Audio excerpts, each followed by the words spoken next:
কিন্তু মানুষের দুর্ভোগ যেমন জমা জলে রয়েছে, তার মধ্যেই এই প্রবল বৃষ্টির জেরেই একের পর এক বাড়ি ভেঙে পড়ার খবর সামনে আসছে।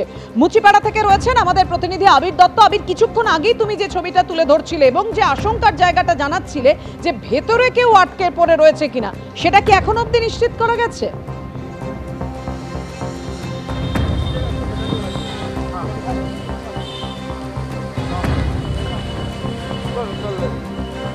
আমাদের সঙ্গে আমাদের প্রতিনিধির যোগাযোগ বিচ্ছিন্ন হয়ে গেছে।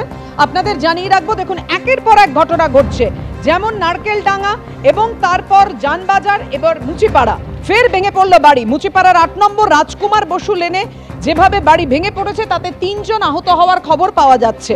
মুচিপাড়ায় হুড়মুড়িয়ে ভেঙে পড়েছে বাড়ির একাংশ। আহত ৩ জনকে নিয়ে যাওয়া হয়েছে কলকাতা মেডিকেলে। এখনো নিশ্চিত করা যাচ্ছে না যে ভেতরে কেউ আটকে রয়েছেন কিনা।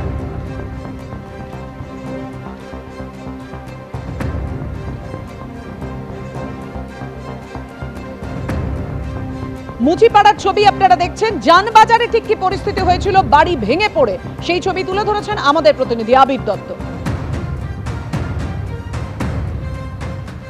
কলকাতা পুরসভার কাছেই জানবাজারে বিপজ্জনক বাড়ির ট্যাগ লাগানো বা যে বোর্ড লাগানো, সেই বাড়ির একাংশ ভেঙে পড়লো। ইতিমধ্যে আমরা দেখছি এই যে লেখা রয়েছে সাবধান বিপজ্জনক বাড়ি, কলকাতা পৌর সংস্থার নির্দেশ মোতাবেক। এবং ইতিমধ্যে এই যে বোর্ড রয়েছে যে বাড়ি, সেই বাড়ির ঠিক পিছনের অংশ আমি দেখাবো। সেই পিছনের অংশ জানবাজার অঞ্চল, অত্যন্ত ব্যস্ত এই অঞ্চল, প্রচুর দোকান এখানে। সেই জানবাজার অঞ্চলের এই বিপজ্জনক ট্যাগ লাগানো বাড়ি কলকাতা পুরসভার ঠিক পাশে, সেই বাড়ির এই যে অংশ পুরোপুরি বেঁকে রয়েছে দেখা যাচ্ছে। এবং এই যে বাড়ি, সেই বাড়িতে যখন এই ঘটনা ঘটে, সেই ঘটনায় কিন্তু কেউ ছিল, কেউ এখানে ছিল না এমনটাই সাধারণ যারা এখানকার বাসিন্দা তারা জানাচ্ছেন। দেখা যাচ্ছে যে সম্পূর্ণভাবে এই বাড়ির অংশ পড়ে এখানে একটি প্যাসেজ রয়েছে, আশেপাশের বাড়ির সদস্যরা তারা সেই প্যাসেজ ব্যবহার করতেন, কিন্তু সেটা সম্পূর্ণভাবে এই পাথর ইট বা পুরনো যে অংশ বাড়ির সেগুলো ভেঙে পড়ে এখানে সম্পূর্ণভাবে এই রাস্তাটা বন্ধ হয়ে গেছে। যারা এখানে বাড়ির আশেপাশে ছিলেন তাদেরকে সম্ভবত এখান থেকে সরিয়ে নেওয়া হয়েছে, কারণ কাউকেই আর দেখা যাচ্ছে না। এবং এই যে ভেঙে পড়ার যে অংশ, এই যে বাড়ি, সেই বাড়িতে আমরা দেখতে পাচ্ছি শতাব্দী প্রাচীন এই বাড়ি। সেই বাড়ির পিছনের এক প্রকার বলা যায় পুরো অংশটাই ভেঙে পড়েছে।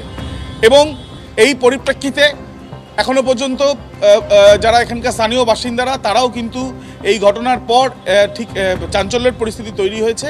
পুরসভার তরফ থেকে উপযুক্ত ব্যবস্থা নেওয়া হচ্ছে বলে পুরসভার সূত্রে জানা যাচ্ছে। ক্যামেরায় শুভঙ্কর লাহার সাথে আবির দত্ত, এবিপি আনন্দ, কলকাতা।